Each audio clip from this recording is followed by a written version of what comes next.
What the insanity around BTS can teach us about branding in 2026. The K-pop band's comeback reveals something about the future of customer loyalty, and every creative should pay attention. Confession time. I'm not in the AIMY.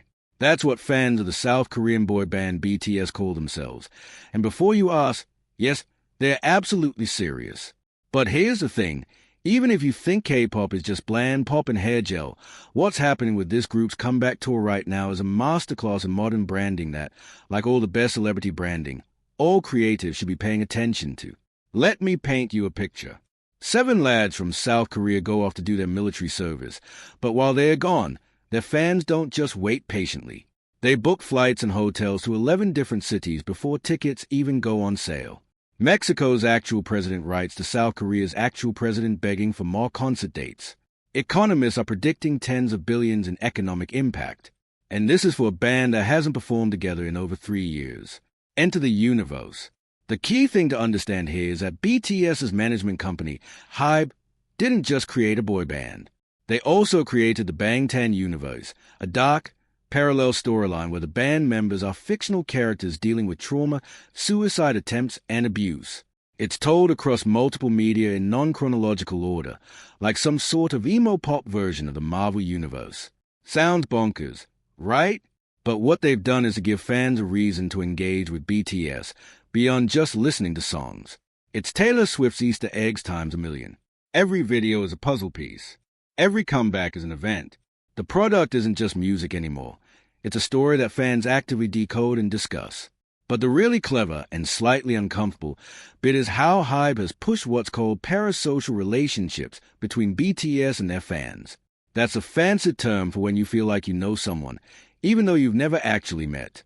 Unlike Western pop stars who often push back when fans get too intense, hello, chaperone, BTS and their management lean right into it. The band members share everything on social media. They do live streams from their bedrooms. Fans wake up to content and go to sleep to content. It creates a sensation that you're genuinely friends with these people, even though you're one of millions and they have absolutely no idea you exist.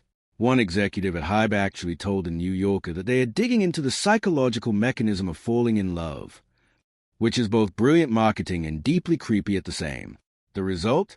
Fans like Leslie, a 28-year-old from New York, who told The Guardian she's planning to attend 22 shows across 11 cities, spending at least $6,000. Or Kaylee from New Jersey, who says BTS got me through the worst parts of my life. These aren't just customers. They are emotionally invested stakeholders who have made the band part of their personal identity. Less is the new more. But here's where it gets really interesting. After years of this always-on, maximum availability approach, HYBE is trying something radical for BTS's comeback. In his New Year's address, CEO Jason J. Sangli announced HYBE 2.0, an experience model based on scarcity. In plain English, this means fans are getting less of BTS, and you're going to have to fight for what's there. To start with, they'll have to sign up to HYBE's own global fan platform Weverse, which is also being used by other groups like Blackpink and 17. Members get a whole day to buy tickets before anyone else. There will be limited VIP events, exclusive offline experiences, things money alone can't necessarily buy. It's a complete opposite of the Netflix model where everything's available instantly, forever, and it makes a lot of sense. Think about it. In an era when you can stream any song instantly and scroll through infinite content, what becomes valuable? The stuff you can't easily have, of course. The supreme drop that sells out in seconds. The experience that only happens once. The Glastonbury or Oasis ticket. The feeling of being one of the chosen few who got in. HYBE has worked out that after training fans who expect everything, everywhere, all at once, you can flip the script and make scarcity the new premium product. Key branding takeaways. So is there anything we can learn from all this K-pop madness, while avoiding losing our souls in the process? 3 things, I reckon. First, narrative matters. Give people something to decode, discuss, and feel part of. Your brand doesn't need a cinematic universe, please don't.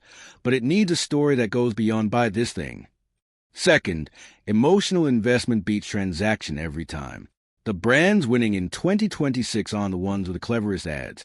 They're the ones that make people feel something real, even if that feeling is carefully engineered. And third, scarcity is making a comeback. In a world drowning in content and choice, the ability to say not everyone can have this might be the most powerful tool in your branding arsenal. Just maybe don't tell your customers you're studying the psychological mechanism of falling in love. Some things are better left unsaid.